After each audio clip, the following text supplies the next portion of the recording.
বন্ধুরা, এই যে আবার আজকে চলে এসেছি রান্নাবান্না নিয়ে। কী রান্নাবান্না করেছি দেখাচ্ছি। এই যে ভাত, ছিলাম না, গেছিলাম মেয়ের বাড়িতে, আর এসে দেখি বৌমায় অর্ধেক রান্নাবান্না করে ফেলেছে। আমি খালি ভাতটাই রান্না করলাম, সব বৌমা করেছে। এই যে বৌমা যে সকালবেলা কুমড়ো দিয়ে আলু দিয়ে তরকারি করেছিল, আমার জন্য রেখে দিয়েছে।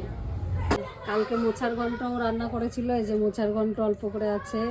এখানে সিমবটি করেছে, বেগুন ভেজেছে। আমার আস্তে আস্তে এইসব রান্নাবান্না করে ফেলেছে।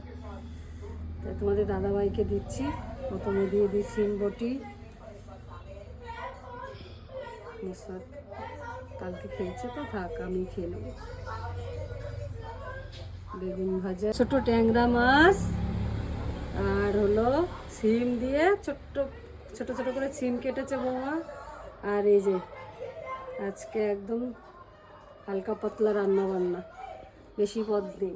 এই যে কালকে ছিল ডাল আছে, এই যে। আর এই তোমাদের দাদাভাই এই মাছ হলে আর ডাল লাগবে না।